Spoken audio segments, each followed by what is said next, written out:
Students are dropping out of the sky at my school. I'm starting to understand why. On my first day at Mona's Academy, a girl dropped out of the sky, straight onto the roof of my Uber. At first, I don't think I fully registered what was happening. There was a dead girl splayed out across the paintwork, willowy blonde hair glued to the windshield. I didn't think it was possible for the human body to splinter, coming apart completely. But I was looking at it, her mangled limbs spread out like an angel. She landed upside down, an unearthly grin splitting her mouth apart. And yet somehow, all I could think of was my Uber driver's earlier warning. I thought the man was screwing around when he handed me a mask before letting me in the car. I took it uncertainly, rolling it around in my hand.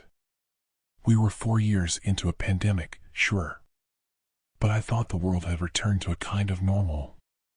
It's for the sickness. My driver mumbled through his own mask, starting up the car. He must have noticed my confusion. The guy was my dad's age, a stocky man in his early 50s who really liked Taylor Swift. When I slid onto the back seat, he was blasting a love ballad. I could see her entire physical discography piled on the front seat. Maybe he had a daughter. He didn't elaborate on his words, and I leaned back on comfortable upholstery, wearing my mask as instructed. I tried to open the window to let some air in, except they had been manually sealed. I could see a thick paste-like substance gluing them shut. What really set off alarm bells was the plastic screen between me and the driver. The thing reminded me of something straight out of a disaster movie.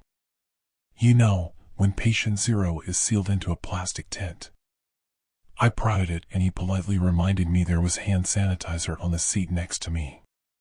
For your hands, he said, taking a right at an intersection. The whole thing was giving me some serious 2020 PTSD. I had vivid memories of being 14 years old, watching my dad set up a quarantine zone in our living room for visitors. I understood. Dad was an ex-soldier, but the whole quarantine thing terrified me. Excuse me, I said, trying to swallow an uneasiness twisting in my gut. I leaned forward, trying to ignore his slight flinch, like I was carrying a disease. What did you mean by sickness? The driver surprised me with a laugh, nodding his head to his playlist. Oh, there's no sickness in here, he twisted around, nodding to me. I would keep that mask on if I were you, sweetheart. I nodded, a sour slime creeping its way up my throat. What do you mean? He didn't reply for a moment, tapping his fingers on the wheel. You're the same age as my kid, he said. Do you have a phone? I held up my iPhone. Yeah. I could see the crease of a friendly smile on the folds of his mask. Take a lot of pretty pictures, kid. The school grounds are beautiful, so just concentrate on that, all right? My driver offered me a 2-fingered salute. Just do not look up. I nodded, responding with an awkward laugh. An hour later, his words slammed into me. Oh, I thought dizzily, my gaze following rivers of red streaming down the car's windscreen. So, this was what he meant by don't look up. Unfortunately, I had the memory of a goldfish. The Uber driver's warning went in one ear and out the other, only making an appearance while I was admiring the school itself, a towering castle-like structure built like something from a fantasy novel. I was drinking in the perfect blue sky, an Instagram-worthy sunset, when she appeared in front of me, falling, plunging, a blur of blonde hair and pleated skirt, before crashing through the roof of my ride. I don't remember screaming, only staring at streaks of scarlet spider webbing down splintered glass, her mangled body sprawled across the windscreen. I was still replaying the last 15 seconds in my head, my expression still frozen, delayed. I was still fucking smiling behind my mask. She landed with a sickening crunch, her eyes still open. Lips frozen, like she was laughing in glee. Before I could scream, before I could make any noise, a voice came from behind me. Masks are not necessary here. I found myself face to face with Mrs. Mayer, the principal. I already knew her face. I had my online induction several days earlier. Mrs. Mayer looked nothing like she did on video chat. Through my screen, I was talking to a woman in her early 40s, a pretty face haloed with rich, red hair. This woman was an imposter. The teacher's smile was stretched a little too thin. She reached out and plucked my mask off of my face. But I barely noticed. I was too busy dazedly watching the dead girl's brains pooling between splintered glass. I had never seen the human brain before. I wasn't expecting it to look like a pinkish, veiny slime. I was keenly aware of my stomach trying to violently erupt through my mouth. "Welcome to Monis Academy," Mrs. Mayer said. Two teachers appeared armed with buckets and mops. They power washed the girl's blood from the car, scraping her mangled body onto a piece of plastic. The male teacher dragged her away, and the female teacher started scrubbing the girl's remains from concrete I was standing on. I remember taking slow steps backward, shaking my head, because no, this was not fucking happening. Mrs. Mayer's hands grasped onto my shoulders, her fingers grazing my chin, strictly coaxing my eyes to her. Sarah Ainsley was failing, she murmured, her breath tickling my cheeks. The teacher's lips pricked into a small smile. Her eyes terrified me, hollow caverns I couldn't understand. Mrs. Mayer did not look like a teacher, more like a disheveled mother with 3 kids. She was in disarray, matted red hair pulled into a ponytail, a crumpled dress glued to her stick-like figure. I could smell her, sour body odor hitting my nose and throat. The girl was a lost cause, her dead eyes sparkled, lips stretching into a sickly grin. She was nowhere near the top. Her soulless gaze followed mine, intrigued. She was drinking me in, studying every piece of me. "Lucy June." She said my name like I was an enigma, sharp nails digging into my chin. "You were the smartest student in your last school." Mrs. Mayer inclined her head, her expression almost childlike. "What do you say?" Her voice was like white noise, waves crashing in my ears. She both did exist and didn't, human and something else entirely, riddled in complexities I was too afraid to look into. When I was a child, I stared up at a starless sky, my gut twisting at the thought of that darkness, that pooling, unending oblivion stretching out forever. Mrs. Mayer gave me that same feeling, an existential terror creeping its way up my spine. The more I was staring at her under the shadow of the setting sun, the teacher's body was twisting and contorting in my blurry vision, morphing into a monster. Her body was suddenly too thin, her head almost balloon-shaped, like she had creeped straight out of my childhood nightmares. Mrs. Mayer prodded my chin with a long spindly finger. "Will you be able to beat our current reigning champion and tear him from the top spot?" Leaning back, the teacher's lip curled in disgust.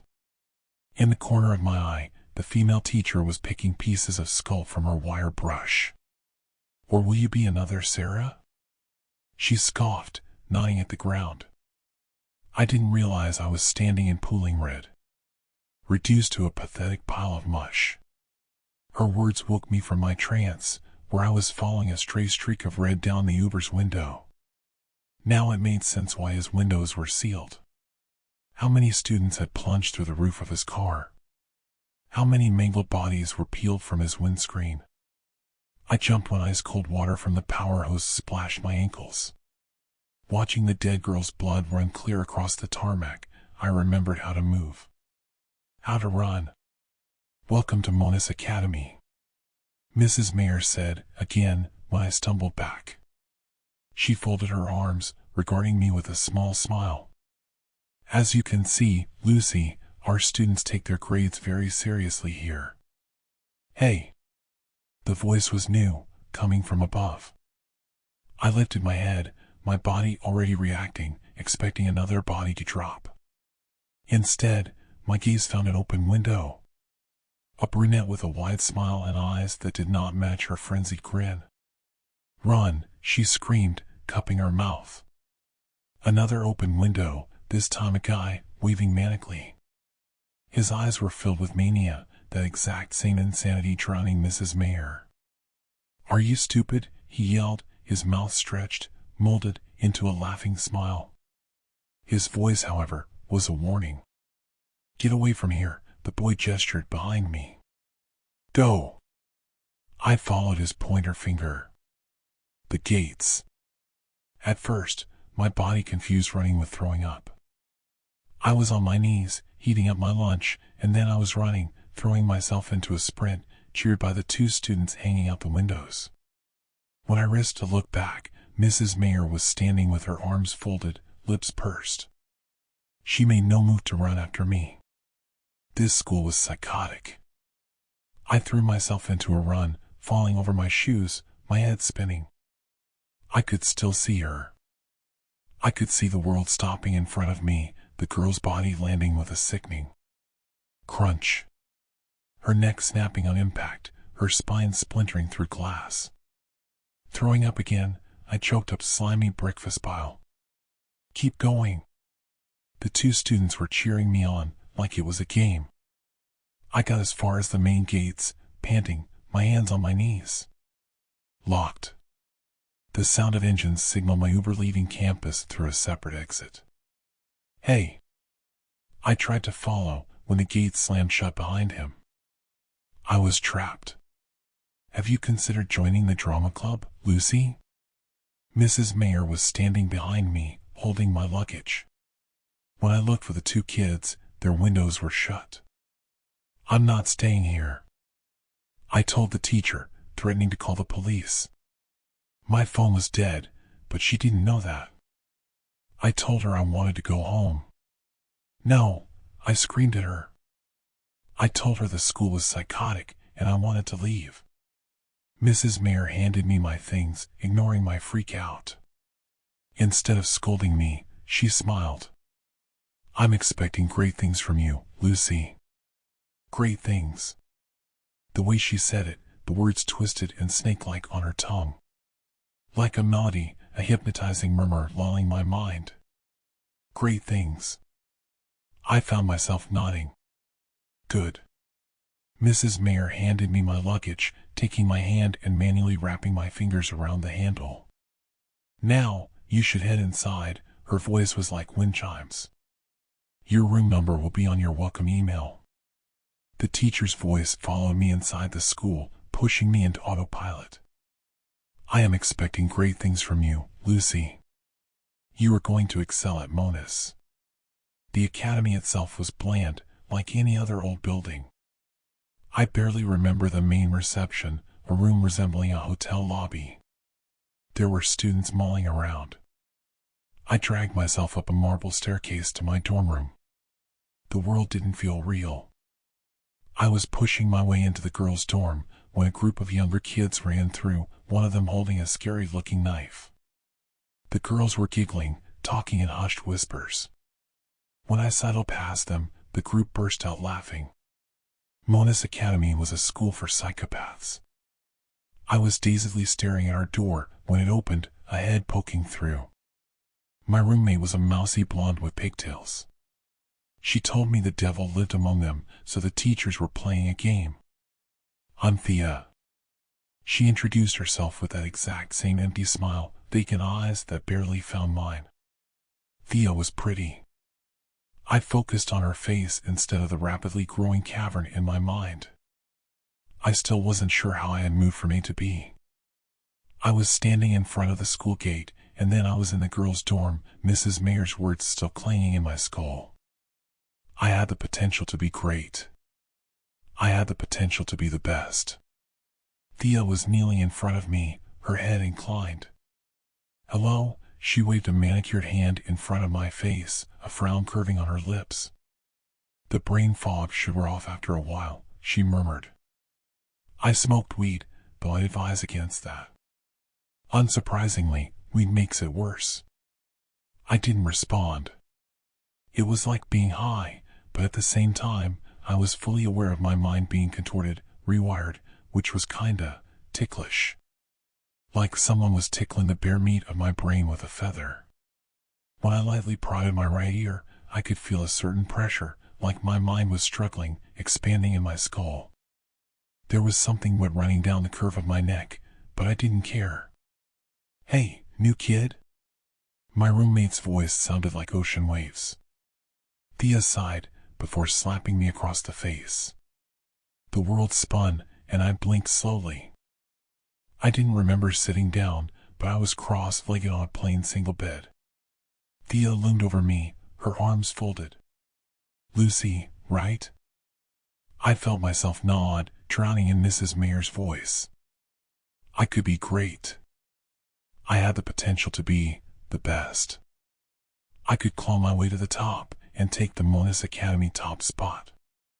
Wow! Thea's voice snapped my thoughts to fruition. The girl's hands were planted on her hips. "Mrs. Mayer really did a number on you, didn't she?" I found my voice, joking on words that were not mine. "What did she do to me?" Thea laughed, and I caught that same mania twitching in her eyes. "She didn't do anything to you." Thea rolled her eyes, tipping onto her side, burying her head in an impressive collection of plushies. "It's airborne. So, no matter how in denial you are right now, you have it," she mumbled into a stuffed bear. "Like a virus, we're all infected with it the second we walk in here." I managed to whisper. "Sarah." Thea hummed, "The girl who dived out of her window. Think of her as a host that rejected the virus. She refused to comply, so it killed her." I felt sick. "And that's what I'm infected with?" She nodded, mumbling into her plushies. "Yep. Mrs. Mayer plants this seed with her witchy powers and lures us inside like lambs to the slaughter." "But what is it?" I demanded. Thea shrugged. She sat up, pulling her legs to her chest. "Think of it like a disease, but instead of illness, it's an obsession." "Obsession with what?" Instead of replying, my roommate crawled off of her bed. She held out her hand for me to shake, entangling her fingers with mine. Her palms were warm, wet, bloody. I could see reddish-pink staining her fingernails. Thea's smile widened when I shuffled back, a screech clawing up my throat. "Sorry," she swiped her hand on her shirt. "It's from my latest attempt." "Attempt?" I thought back to the girl plunging to her death. "Yeah," Thea said, "Nick was in the student lounge earlier, so I figured I'd give it a shot. I stabbed him in the chest, but he was, totally fine. He was pushed out the window last night, and again, he was okay." Her eyes found mine. "Nick is, indestructible." Her gaze lazily skimmed the ceiling. "But he's also what we all want." A shiver skittered down my spine. "What you all want?" Thea sighed. "The sickness is an obsession with being the best." She flopped onto her bed with a laugh. "It makes us crave him." My roommate turned to me, her lips splitting into an unnerving grin. "Don't worry. You'll start craving him soon." Him. Nicholas Cross, the smartest boy in school, who held the top spot reigning over the school. Thea was right. Once I saw him, I couldn't get him out of my head. It started subtly, a hollow thought at the back of my mind that wanted to get close to him. But once I was close enough, next to him in class, breathing in his scent and suddenly conscious of every movement he made, I understood what my roommate was talking about. The parasite inside my brain planted on my first day began to slowly eat away at my thoughts until there was no one else but him. Nicholas Cross.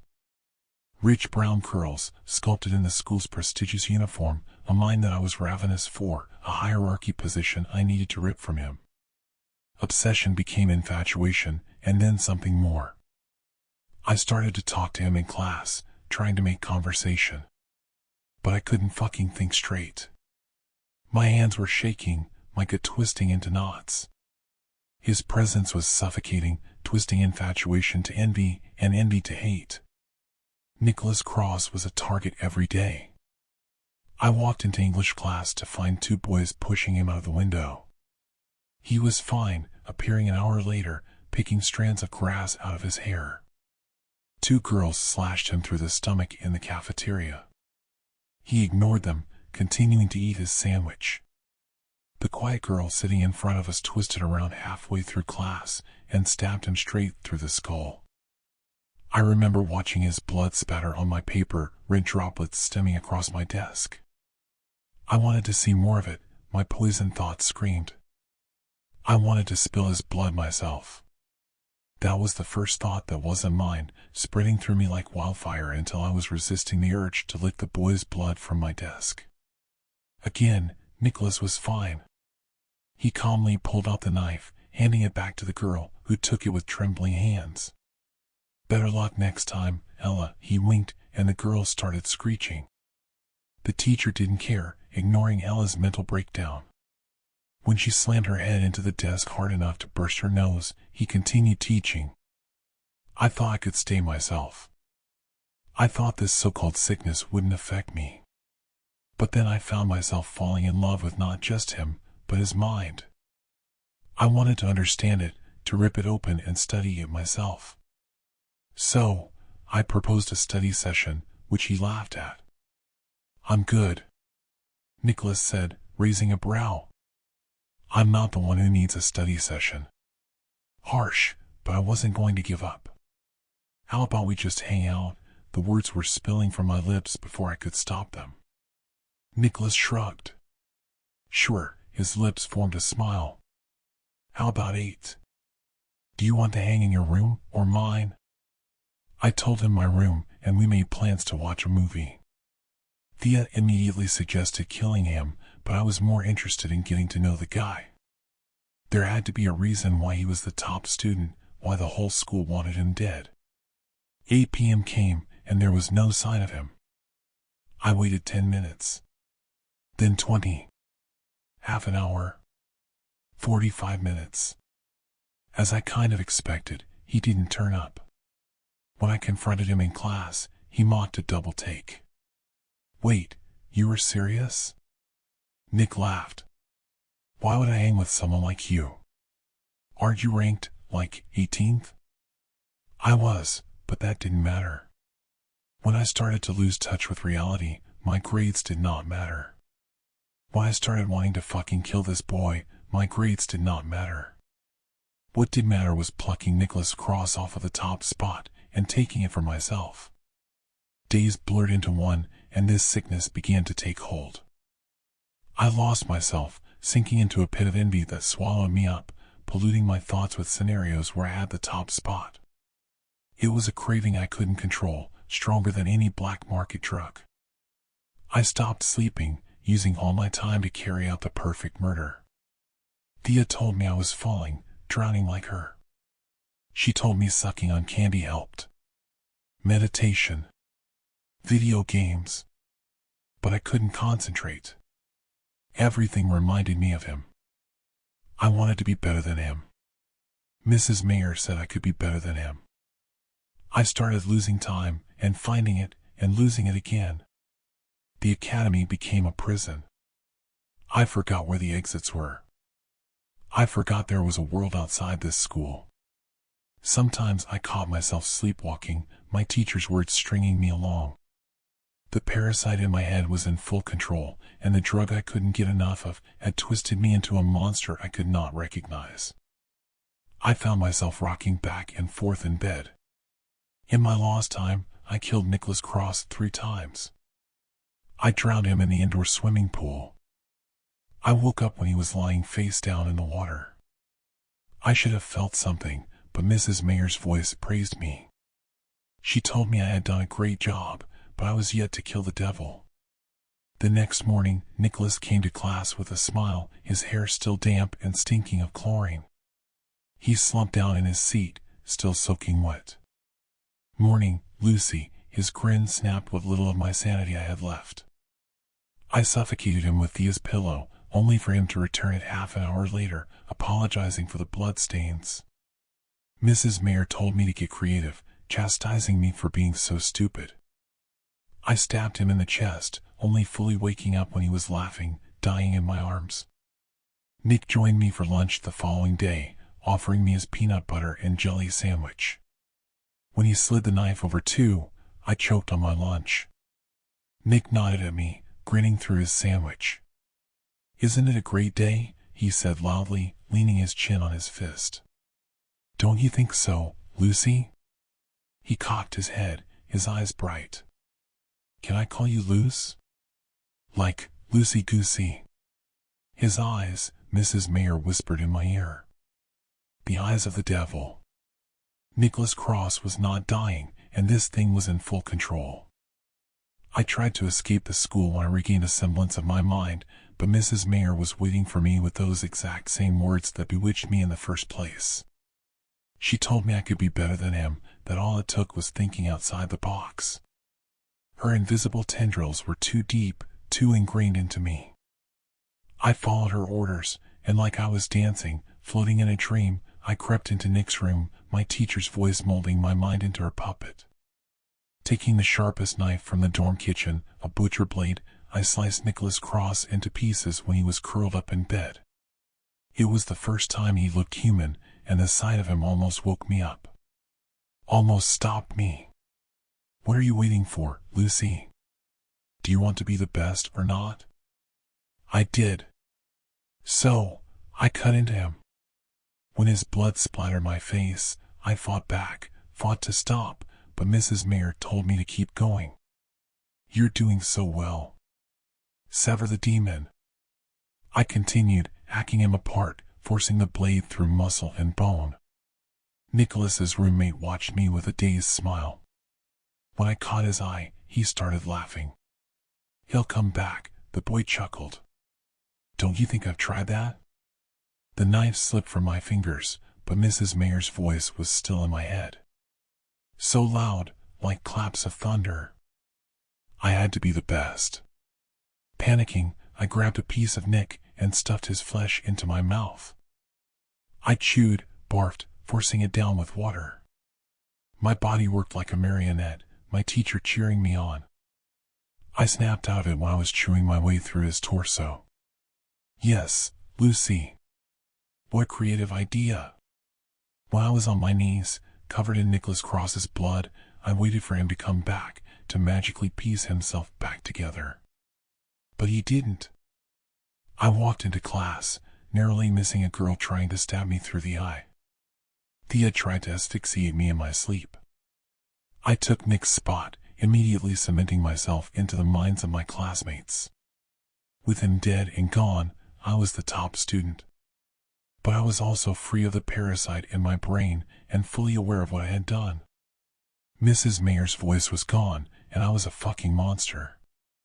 It didn't take long for the students to crave me. They wanted to take my spot, their frenzied eyes following my every move. Thea tried to kill me last night again. She apologized, but I know she's not going to give up. I have my own problems, though. I'm really gassy, and I can't stop throwing up. This morning, I knelt on the bathroom floor for 3 hours, heating up nothing.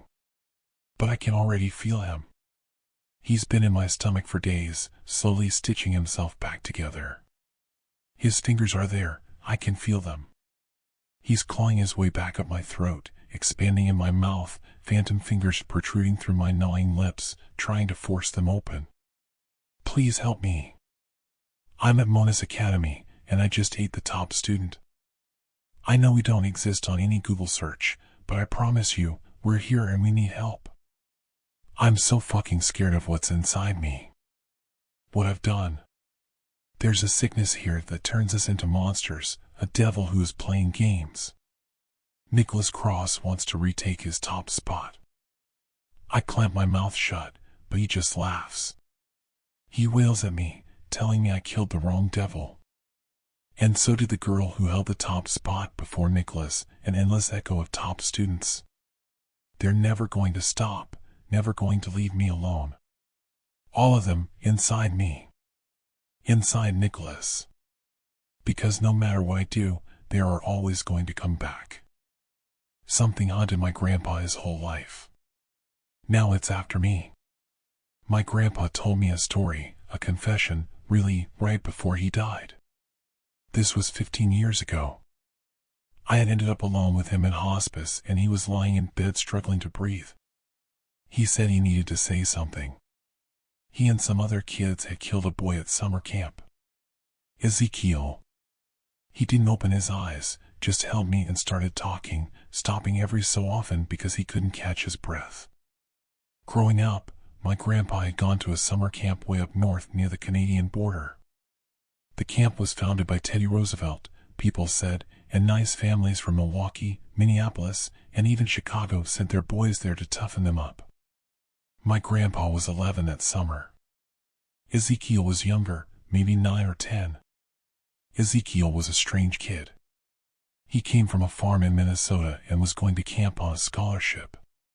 His family was deeply religious and didn't have a telephone, though nobody knew if that was on account of their beliefs or from being poor. They weren't Amish, but they were in the ballpark. The camp counselors didn't know what to do with the kid. They called him Ezzy and told him to tie knots and build fires, but Ezekiel would have none of that.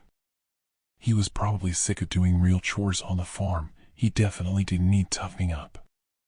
Instead, he'd stay in the tent and write long letters and read his prayer book, muttering to himself like he was speaking in tongues.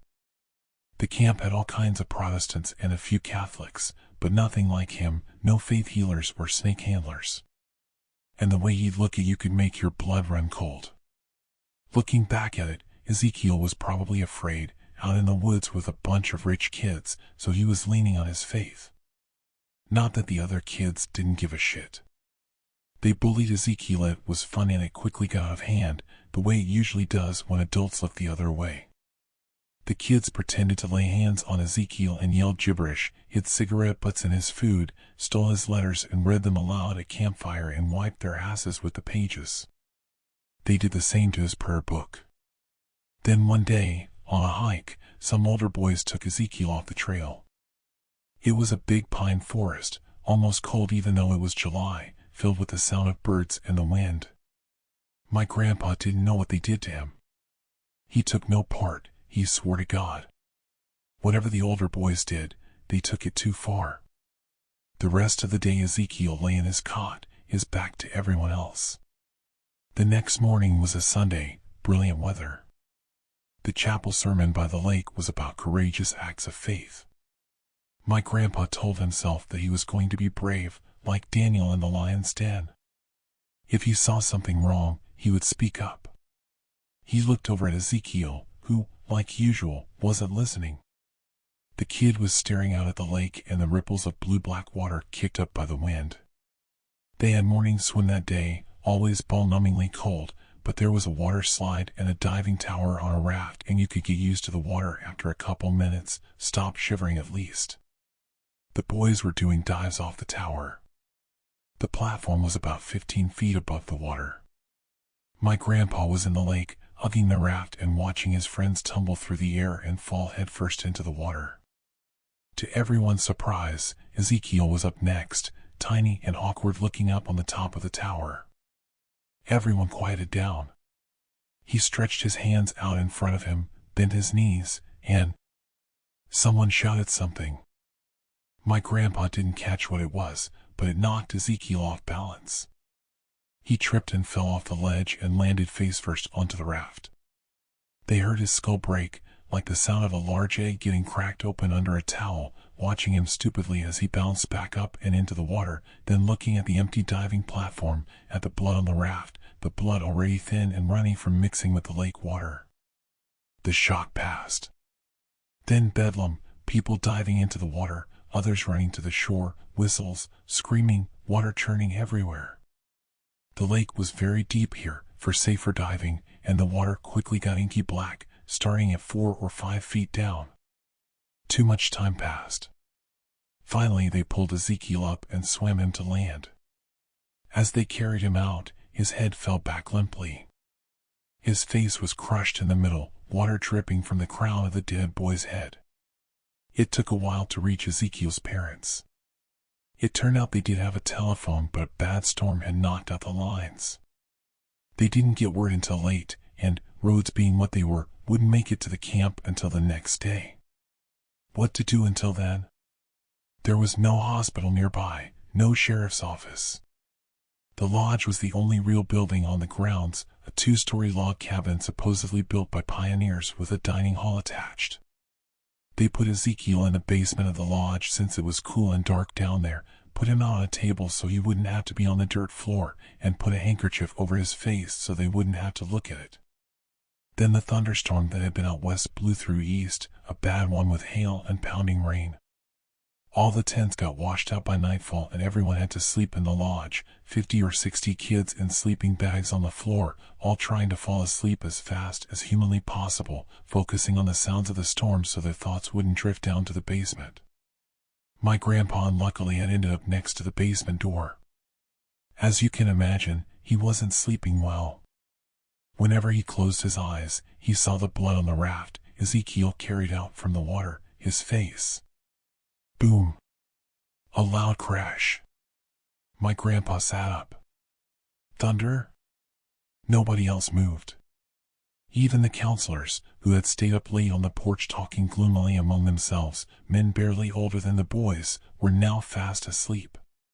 He looked out alone at the sea of sleeping bodies, the crash still humming in his ears. Then there was a thud, then another. Someone was walking up the basement stairs, the old wooden steps creaking under his weight. He reached the top step and paused, right behind the basement door. Then he went all the way back down. After a minute or two, he started up the stairs again. Then back down again. 11 steps each way. My grandpa was furious. He figured one of the boys had snuck downstairs to look at the body or mess with it, and he found his flashlight and stood up and threw the basement door open. It was pitch black down there. Now he understood how literalness of that expression. In front of him was a darkness so complete that it felt heavy and liquid, like it would cover his hand in tar if he stuck his arm into it. He switched on his flashlight and dragged the beam down the steps, all 11, until he reached the bottom. Nothing, no one was down there, just the circle of light from his flashlight on the basement wall opposite the stairs. Then Ezekiel walked into view, like he was stepping into a spotlight. Except it wasn't Ezekiel. This was his body. This was something else, pale, the handkerchief hanging off of his smashed-in face, and only one eye which saw nothing at all. My grandpa slammed the door shut. No one else had woken up. A deep, almost drugged sleep hung over the room. He felt so crazed with fear that he thought he might pass out. The bottom step creaked. Then the next, and soon it reached the top and grew still, but only for a second. The doorknob turned, and the door inched open. My grandpa stepped back, whimpering, when an idea flashed through his mind, the prayer book. He ran to Ezekiel's bag nearby and opened it and grabbed the book, degraded from its recent mistreatment, and went back to the door, which was now wide open.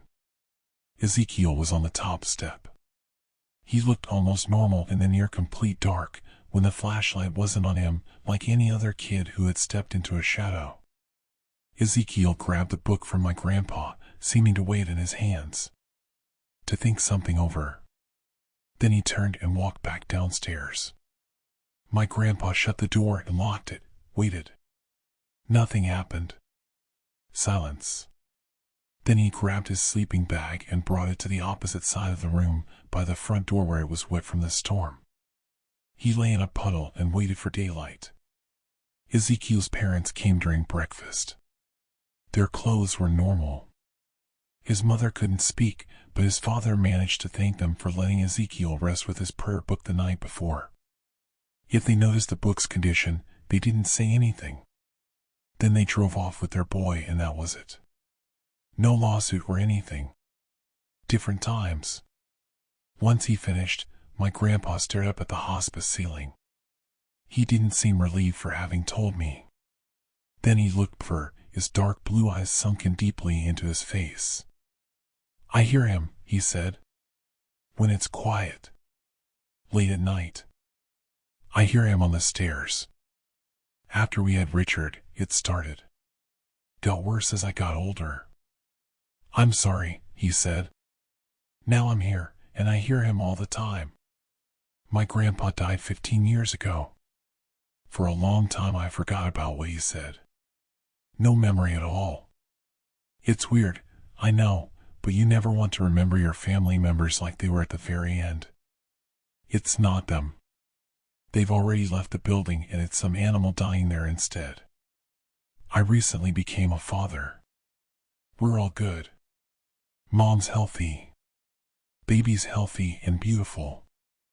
We're hardly sleeping as we figure out how to take care of this little human. A lot of time spent in a dark, quiet house. Well, sometimes quiet. The things is, I'm hearing things. I'm embarrassed to admit it. When it does get quiet, and I'm the only one awake, I sometimes hear footsteps on the basement stairs. I hear the steps squeak, and they stop once I tune in, like it knows I'm listening. Then it starts up again. Not always, but often. And when I'm falling asleep in bed, I get the feeling we're not alone. It's the same feeling I had when I was with my grandpa in hospice, that someone was under the bed. I'm freaked out, honestly. I don't know what else to do but write this up. I don't want to pull anyone else into this mess. But I can't live alone all my life with it either. I don't know what else to do. I'm sorry. My great-grandfather was not a good person, by any means. In the 30s, my country was under the iron grip of a violent dictatorship, and it's with great shame that I have to say he was deeply involved in it. My great-grandfather was a torturer and murderer working for a state that violated human rights and massacred its own population on a daily basis. Ironically, he was a very religious, Catholic man, and seemed to think there was no contradiction in going to the Mass in the morning and then going on and killing people in the afternoon. In the 40s, when the dictatorship was being toppled, my great-grandfather felt the cold breath of justice on his neck. And being a devout Catholic man, he had been telling all his dirty deeds to his priest. He then did what he did best. He kidnapped the priest, executed him, and dumped his body in the same woods he had dumped all his other victims. In a weird way, my great-grandfather escaped human justice, but not the justice of God, or if not God, whatever has been slaughtering his descendants since then. No one denounced him, and his name was only publicized to be a ruthless state-sanctioned killer many decades after his death. However, even if most never knew who he really was, apparently someone did. He was found violently murdered a few years after the dictatorship was no more. His body had been crucified, his throat cut, and his eyes gouged out. Iustistia quica est, memoria aeterna est. Justice is blind, memory is eternal. It was written in blood on the wall next to his body. Yes, his body was in the church that the priest he killed used to preach, next to the altar, in the place the statue of Jesus used to be. The statue itself was never found. After my great-grandfather's demise, whatever ended his life, went after my great-grandmother. She was living in a small farm in the countryside. I don't know if she just wanted to move to a rural zone or if she was trying to escape from the ones who killed my great-grandfather. If it was the latter, it didn't work. In 1975, she was found crushed to death under the family's tractor. Written in blood on the door of her house, the same Latin words that were written near her deceased husband. Iustistia quica est, memoria aeterna est. My grandfather was next.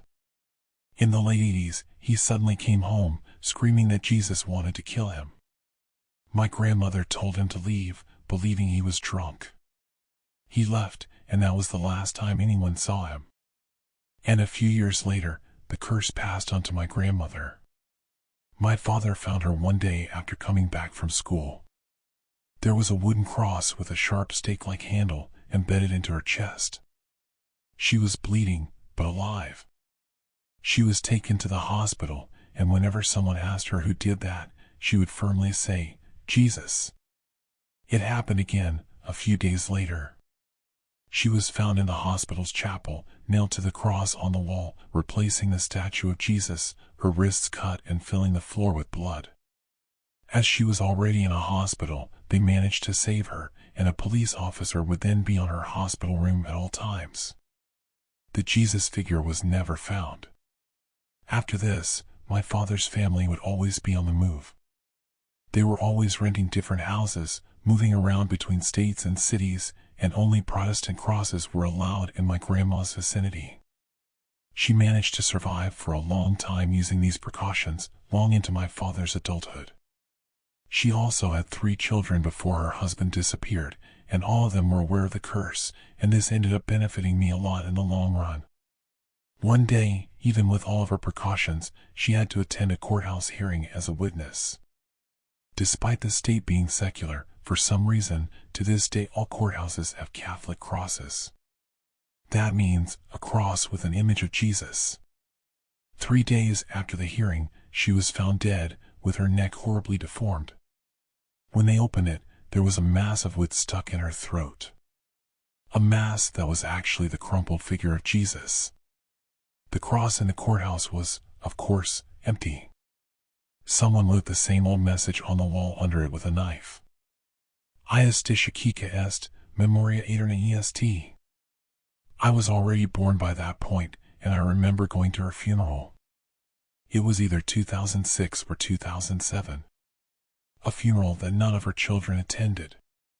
No one knew the curse would pass to them. And cemeteries, as everyone knows, are full of crosses and statues of Jesus. It turned out, the curse passed on to her oldest child, my aunt. She didn't last long. 3 years after the funeral, she was found dead in her apartment.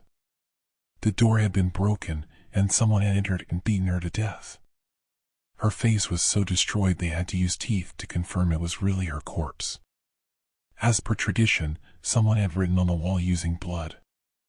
Ius discica est, memoria aeterna est.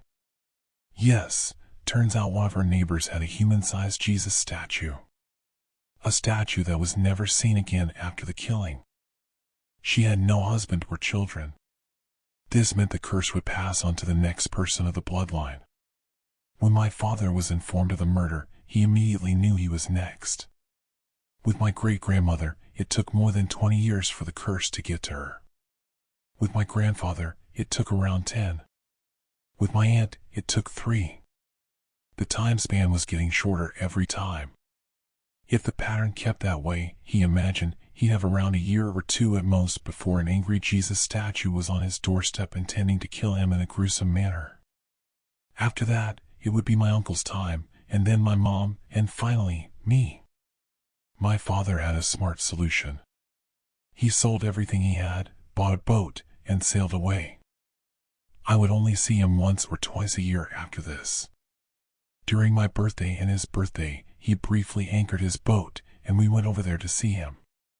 But as much as my mother loved him, she couldn't handle this type of long-distance relationship.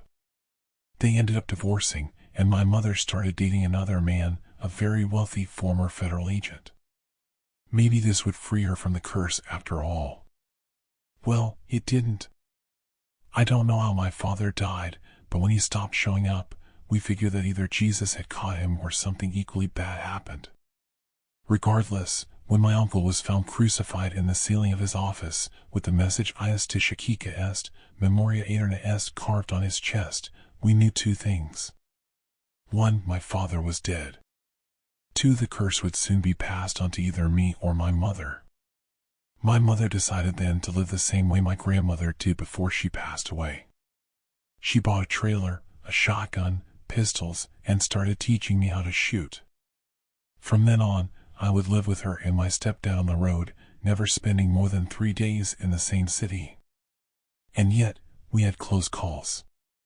Once, while we were sleeping, the windscreen shattered, and I saw a very familiar man-sized figure entering the trailer. It moved its limbs, but it didn't blink or move its head. On its hand, it carried a large shard of glass. The Jesus statue headed towards my mother, ready to stab her. I grabbed one of the pistols and shot at the figure. The arm carrying the shard fell off its body, but it quickly crouched, grabbed the shard again, and once again moved towards my mother. My aim was not very precise, and I did not hit it this time. It managed to stab one of my mother's hands, cutting off 3 fingers, before my stepfather blasted the thing with the shotgun. We then grabbed the still contorting limbs and pieces and burned it all. There was also another time that we came even closer to dying. My stepdad was driving the trailer when out of nowhere, an out-of-control truck came at a very high speed behind us, almost crashing into our back. Stepdad quickly skidded, almost overturning the trailer. For a few inches, we avoided the truck obliterating our vehicle. The truck violently crashed into a car that were in front of us in the road, causing an explosion, and the crash caused a lot of oil on fire to spread around the road. My mother and I grabbed our guns, knowing this could very well be the work of the curse. And indeed, it was. From inside the burning truck, a wooden man-sized figure of Jesus came out, burning in flames and covered in oil, blood, and debris. Stepfather quickly pressed the pedal, and soon we were getting away from that place as fast as possible. What we didn't count is with how fast it was able to run. The trailer was reaching 80 kilometers per hour, and yet the burning statue was almost reaching us. My mother opened the back glass and shot at it with the shotgun. The bullets blasted off its head, but it kept running faster and faster, and it managed to catch up with us. The thing jumped inside the trailer, breaking the back glass and setting the carpet on fire. My mother shot it again, creating an enormous hole on its torso. Yet, the Jesus image kept going, grabbing our shotgun and bending it with an impossible strength. I grabbed one of the pistols and shot it again, managing to destroy its legs. My stepfather then braked the car. The Jesus was thrown away towards the windscreen, shattering it and being thrown on the road. While I used the fire extinguisher, my stepfather made sure to run over it several times until only broken pieces remained. After this incident, my mother decided to leave me on my stepfather's care and said farewell to me. We already had cell phones by this point, so I kept on constant contact with her. Every day, she called. She would tell me how the attacks were getting more fierce and continual. The curse was intensifying, trying new tactics to get her. Disguised statues, multiple attackers, even one armed with a rifle once. She lasted for years. I managed to build a life for myself. I have a stable job, an apartment, and a girlfriend. But 7 days ago, she simply sent a message saying, "I'm sorry." Yesterday, when the police knocked on my door, I was already expecting the news. What I didn't expect is how fast the curse would move on this time. They were knocking to tell me my mother had been murdered. They were knocking to tell me my stepfather had been brutally murdered. He had been stabbed more than 100 times, and someone wrote with blood next to the body, "Iestische Kika est, memoria aeterna est." There will be no 20, 10, or even 3 years for me. The thing is probably already coming. I broke up with my girlfriend, and I pray this will be enough to save her. Maybe there's a way to break the curse. I sincerely doubt I have enough time for that. Even if I'm terrified, I can only hope that the curse ends with me. I don't have the same willpower or strength my grandmother or mother had. I don't think I'll last a single encounter with the statues.